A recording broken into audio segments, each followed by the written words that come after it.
Imagine a time before time. There was nothing. No space, no light, no sound, a formless, endless void, an emptiness beyond comprehension.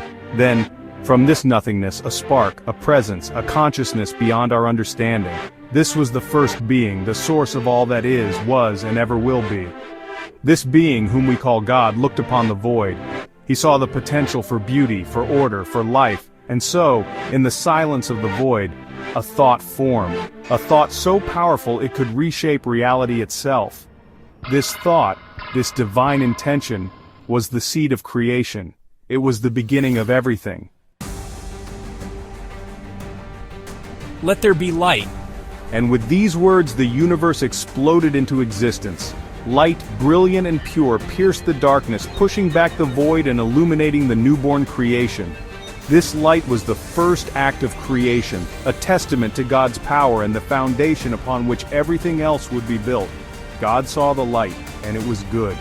He then separated the light from the darkness, calling the light day and the darkness night. The first day of creation was complete, a testament to the power of God's word. On the second day, God turned his attention to the formless void below. Let there be a vault between the waters to separate water from water. And so it was. A vast expanse formed, separating the waters above from the waters below. This expanse God called sky. On the third day, God spoke again. Let the water under the sky be gathered to one place, and let dry ground appear. As his words echoed through the void, the waters obeyed, revealing dry land. He called the dry ground land and the gathered waters seas. God saw that it was good, but creation wasn't finished. God wanted the land to be alive. Let the land produce vegetation, seed-bearing plants and trees on the land that bear fruit with seed in it, according to their various kinds. And so, from the barren earth, life sprang forth. Plants and trees of all shapes and sizes, bearing fruit and seeds, filled the land with vibrant green. God looked upon his creation, and he saw that it was good. Let there be lights in the vault of the sky to separate the day from the night, and let them serve as signs to mark seasons and days and years. The fourth day dawned, and God turned his attention to the heavens. With his proclamation, the sun, a blazing ball of fire, took its place in the sky, governing the day. The moon, a gentle, reflective disk, began its celestial dance, illuminating the night. He also created the stars, countless pinpricks of light scattered across the vast expanse of space. These celestial bodies would guide humanity, marking time and illuminating the world.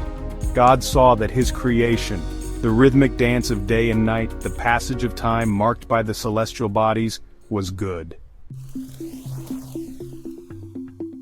Let the water teem with living creatures, and let birds fly above the earth across the vault of the sky. On the fifth day, God turned his attention to the waters and the skies. At his command, the waters exploded with life. Fish of all shapes and sizes, from the smallest minnow to the largest whale, swam through the depths. Shellfish crawled along the ocean floor, and strange and wondrous creatures filled the seas. The skies, too, came alive with the sound of wings. Birds of all colors, from tiny hummingbirds to majestic eagles, soared through the air, their songs filling the newly created world with music. God looked upon his creation, this symphony of life in the water and sky, and he saw that it was good. Let the land produce living creatures according to their kinds, the livestock, the creatures that move along the ground, and the wild animals, each according to its kind. The sixth day arrived, and at God's command, the land came alive with creatures of every imaginable shape and size. Cattle grazed in the fields, lions stalked their prey, and insects buzzed through the air. The world was a tapestry of life, a testament to God's boundless creativity.